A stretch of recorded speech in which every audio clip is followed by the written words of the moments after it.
अस्सलाम वालेकुम नाज़रीन, आप देख रहे हैं मल्टी न्यूज़ नेटवर्क चैनल और मैं हूं आपका होस्ट फैसल मीर। नाज़रीन, आज हम अवाम में खड़े हैं। बहुत सी तंजीमें हैं जो कि फ़ंड रेजिंग कर रही हैं। जो एक आफत हमारे दो सूबों में आई हुई है, अल्लाह पाक रहम फरमाए, अल्लाह पाक उन्हें अपने हिफ्ज़-ओ-मान में रखे।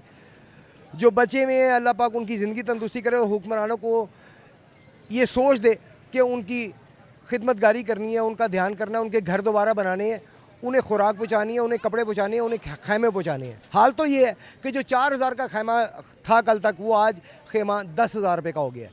ये हैं हम मुसलमान। जबकि बाहर के मुल्कों में जब ईद आती है, मुसलमानों की ईद आती है, तो उनके लिए 50% ऑफ कर दी जाता है। लेकिन हमारे मुल्क में, इस्लामी जमहूरिया पाकिस्तान में, जब कोई आफत आती है तो उस आफत से रिलेटेड जो चीज़ें दरकार होती हैं वो चीज़ें महंगी कर दी जाती हैं। फिर हम कहते हैं कि जी हम पे आफत ना आए। बहरहाल अल्लाह पाक रहम फरमाए। इस वक्त बहुत सी तंजीमें जो इस पर काम कर रही हैं, फ़ंड रेजिंग कर रही हैं। हम लोगों से राय लेंगे कि उनकी नज़र में कौन सी तंजीम सबसे बेहतर है, रिलायबल है, कि वो जो फ़ंड इकट्ठा करेंगे वो ईमानदारी से अवाम तक, वहाँ तक, मुस्तकीन तक पहुँचाएँगे। देखते हैं अवाम इसका जवाब क्या देती है। इसके अलावा उनसे हल भी पूछेंगे कि अवाम की नज़र में इसका हल क्या है, क्योंकि सैलाब तो हर मुल्क में, कई मुल्कों में आते हैं, लेकिन वहाँ पर अवाम के ये हालात नहीं होते जो पाकिस्तान में हमेशा से होते हैं। तो देखते हैं अवाम इसका क्या जवाब देते हैं। साथ ही रहिएगा, देखते रहिए मल्टी न्यूज़ नेटवर्क चैनल। अस्सलाम वालेकुम। वालेकुम अस्सलाम। इस वक्त मुल्क में आफत आई हुई है, जिसके बेस पे अब लोग, काफ़ी सारे तंजीमें, इंडिविजुअल भी चंदा इकट्ठा कर रहे हैं। आपकी नज़र में कौन सी तंजीम जो है वो रिलायबल है, वो पूरा चंदा जो इकट्ठा करेगी वो सैलाब ज़दगान तक, या जो भी चीज़ें इकट्ठी करेगी वो उन तक पूरा पहुँचाएगी? पहली बात तो ये है, बहुत अफसोस की बात है कि हमारे मुल्क में इतना कुछ हो रहा है और हमारे सियासतदान जो है ना अपनी कश्म में लगे हुए हैं। उनको सिर्फ अपनी है। इस वक्त तो देखा जाए तो तरीक़े लब्बैक सबसे आगे जा रही है। फ़ंड के लिहाज से पहुँचेगा भी, हमारा पूरा एतमाद है कि उनका फ़ंड जो है ना उधर बात एहतियात के तरीके से उधर पहुँचेगा, हिफाजत से। तो ये जो हमारे सियासतदान हैं इनको सोचना चाहिए ये चीज़ें। हम लोग क्या सोचेंगे, हम तो खुद मजदूर हैं। सोचना इनको चाहिए, ये नहीं सोच रहे कि यार उधर क्या हो रहा है हमारे साथ। इनको सिर्फ अपनी कश्मकश है। तो लिहाजा हमारी हुकूमत से भी अपील है कि उनकी तरफ तवज्जो की जाए। उन्हें जो जो इनसे इमदाद हो सकती है लोगों से लेके दें, जहाँ से मर्ज़ी दें, लेकिन उन तक पहुँचाएँ। इनकी बात से जी मैं इतना कहूँगा कि तमाम सियासतदानों के पास, खुद के पास इतने अरबों डॉलर पड़े हुए हैं, अपनी जेब से निकालने की बजाय दूसरे मुल्कों से मांगा जा रहा है फ़ंड। शर्म की बात तो ये है। बहरहाल जी, आपकी नज़र में इसका क्या हल है? दूसरे मुल्कों में भी और मुल्कों में भी, काफ़ी मुल्कों में सैलाब आते हैं लेकिन वो इसे कंट्रोल कर लेते हैं। क्या कौन सा ऐसा इकदाम किया जाए कि यहाँ पे भी इसे कंट्रोल किया जा सके? दरअसल दूसरी हुकूमतें जो है ना वो पहले अपने मुल्क का, अपनी आवाम का सोचते हैं। ये जो हमारे सियासतदान हैं ना, ये पहले अपनी कुर्सी का सोचते हैं, फिर आवाम की तरफ कोई तवज्जो ही नहीं है ना, बिल्कुल भी तवज्जो नहीं है। ये सबको पता है, ये सियासतदान भी देख रहे हैं, सुनते हैं कि यार क्या करना है, क्या इनके हक़ में बेहतर है। इनको नहीं पता कि सैलाब आएगा, लोग घर बेघर हो जाएंगे। पहले भी इनको वार्निंग देनी चाहिए लोगों को जाके कि यार ये मसला हो रहा है। इनको पहले इतला पहुंच जाती है। अगर ये साइंसदान ये बता सकते हैं आज बादल आने हैं, तो ये भी बता सकते हैं कि यार 1 महीने बाद सैलाब आना है, बता सकते हैं ना। तो इसका इनको मद्देनज़र रख के उसका काम तवज्जो से करना चाहिए कि यार आज इसमें सैलाब आना है। लोगों को यहाँ से बाएहतियात तरीके से इनको अच्छी जगह पर शिफ्ट किया जाए, लेकिन ये हमारे हुक्मरान नहीं करते। बाहर वाली हुकूमतों से ये मुकाबला करते हैं जी, ऐसियाँ करांगे। कोई एक काम बता दें जो इस हुकूमत में हुआ है। देखिए जी, जो मैं समझता हूँ ना अभी तक, या पास्ट देखा है, जो मेरी नज़र से अभी तक गुजरा है, वो ईदी के ऊपर शायद किसी ने कभी आज तक कोई उंगली नहीं उठाई।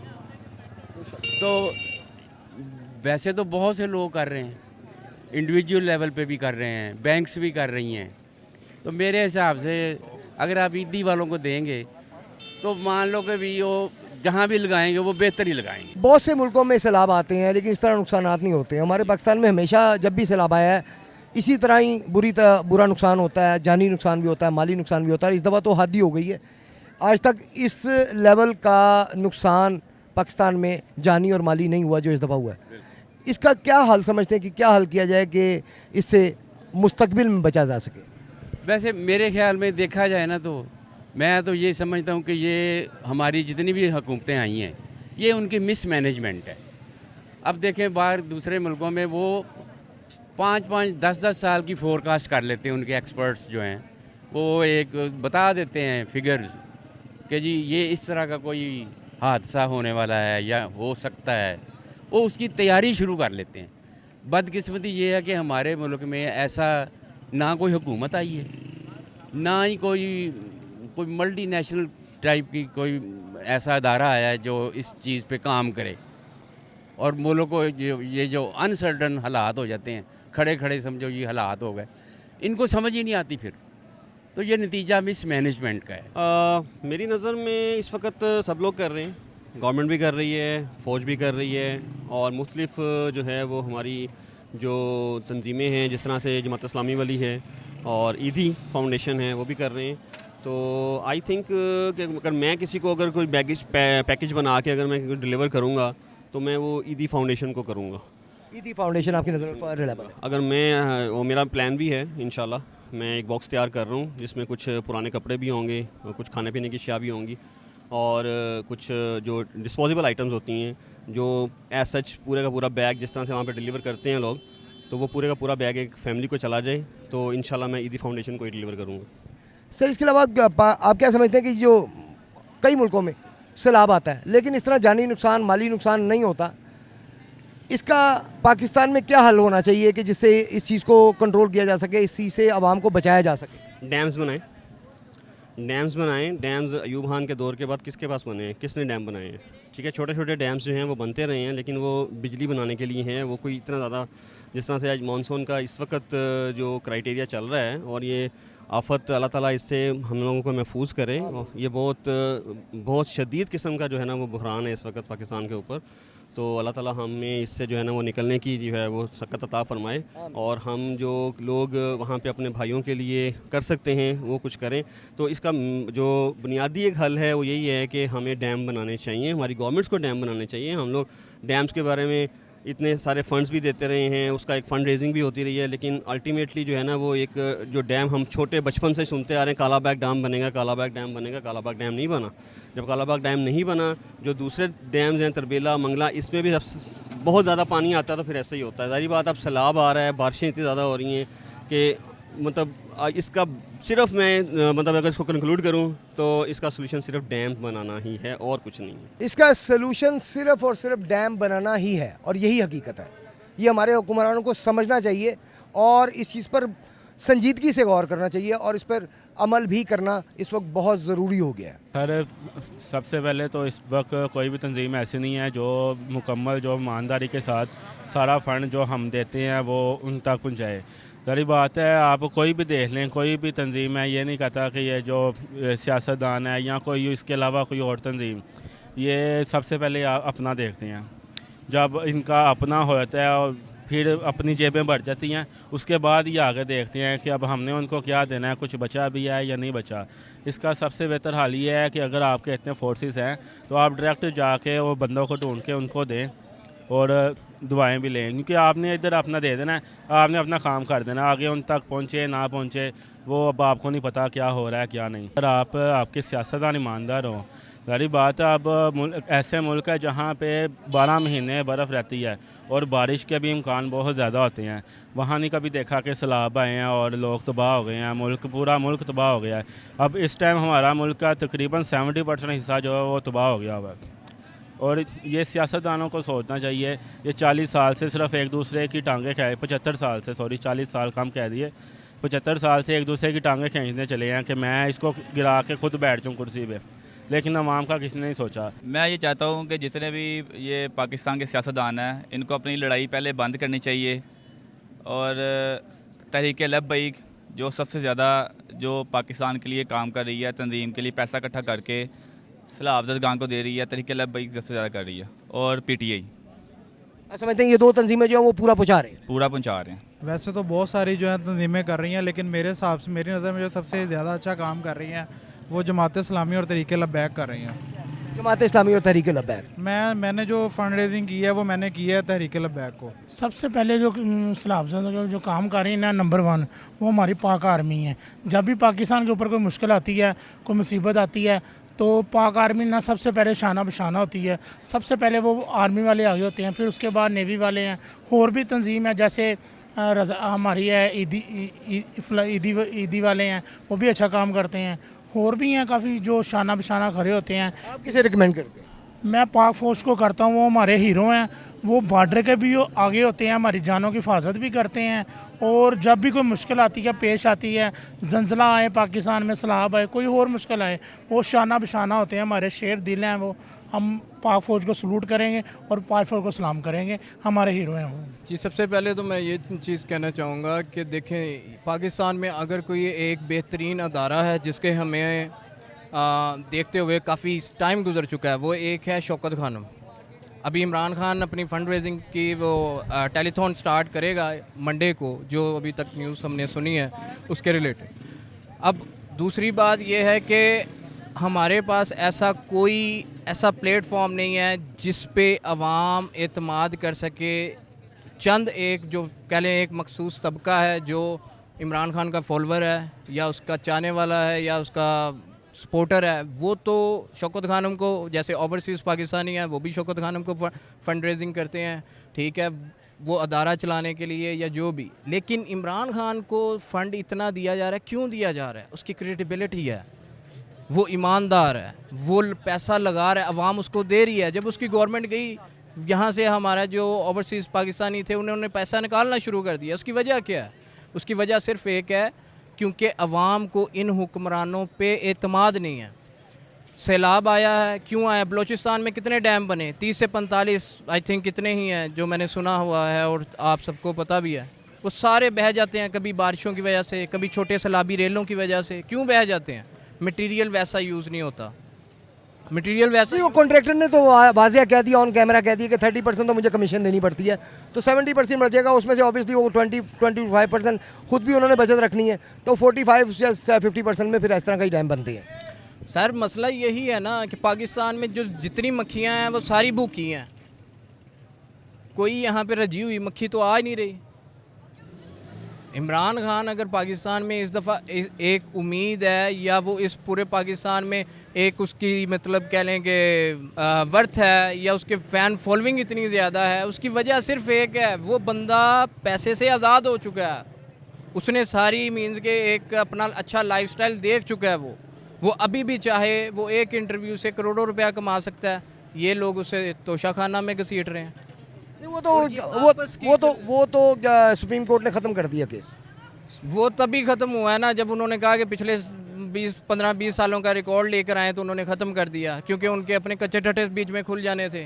अवाम अब बेवकूफ़ नहीं है। अगर इमरान खान की 3 साल की गवर्नमेंट थी और महंगाई का या न्यूज़ में हर एंकर जो लफाफा सहाफ़ी था या जो भी था, वट जो भी था, मैं किसी का नाम नहीं लेना चाहता, सबको पता है, सारी अवाम को पता है, एक छोटे बच्चे को भी पता है हामिद मीर कौन है, शाहज़ेब खानज़ादा कौन है, ठीक है, या वो दूसरे वो कुछ फीमेल्स हैं, उनका नाम लेना मुनासिब नहीं है, लेकिन सबको पता है।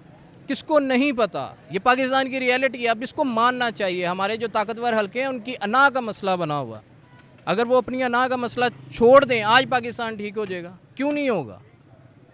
उनकी अना का मसला सिर्फ ये है कि बुज़दार को कहा, नहीं हटाया, हमारी बात नहीं मानी।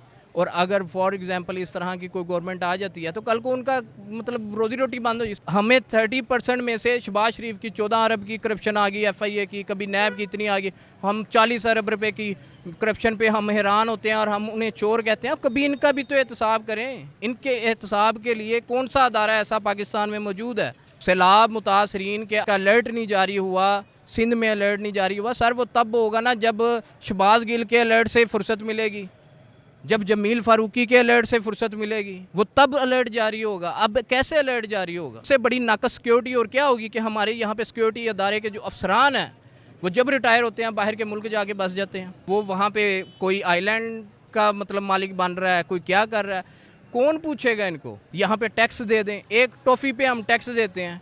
जो लोग आज कहते हैं कि हम गैर सियासी हैं, गैर सियासी किसी को नहीं होना चाहिए। जिस मुआशरे में जुल्म हो, नाइंसाफ़ी हो, वहाँ पे अगर अवाम गैर सियासी होगी है तो इससे बड़ी बदकिस्मती उस मुआशरे की और क्या होगी?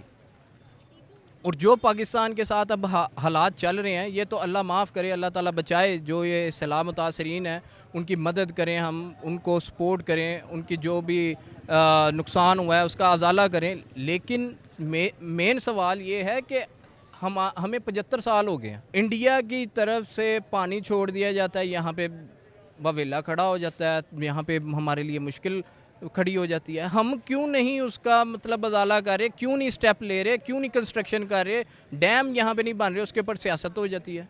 काला बाग है, शुरू से सियासत की नज़र में है, वडेरों की नज़र में है। इसके अलावा हमारे पास और हल क्या है? हल कोई भी नहीं बता रहा, सिर्फ ये बता रहे हैं कि जी फंड रेजिंग कर दें। ठीक है, मुश्किल वक्त है, हमें करना चाहिए, लेकिन इसके बाद क्या होगा? 2 साल पहले सवात में सलाबी रेला गुजरा था, तब भी नुकसान हुआ था, उसका वो पुल गिर गया था, ठीक है, वहाँ पे जानी नुकसान भी हुआ था। अब फिर आ गया, अब उससे ज़्यादा बड़ा आया है और ज़्यादा नुकसान हुआ है। लेकिन कहने का मकसद ये है कि चंद जो हमारी अशराफियाँ हैं उनके पीछे कोई बैठा हुआ है वहाँ पे तुर्की में, कोई कनाडा में गया हुआ है ट्रिप पे, ठीक है, इनको क्या फ़र्क पड़ता है? कोई दुबई में गया हुआ है, ठीक है, और माशाल्लाह इन्होंने अपनी सारी दौलत बाहर रखी हुई है, और वो रखी भी इसीलिए है। पाकिस्तान में आज कोई अल्लाह ना करे कोई आफत आ गई, इन्होंने बाहर भाग जाना, पीछे रह जाएंगे आप या मैं। और जब हम यहाँ पे इमरान खान साहब या इमरान खान साहब एग्जैक्टली, क्योंकि उस बंदे का बाहर नहीं है, वो बाहर से पैसा यहाँ पे लेके आया, वो उसका जवाबदेह है। शहबाज शरीफ अपने बेटे का जवाबदेह नहीं है, नवाज शरीफ अपने बेटे का जवाबदेह नहीं है।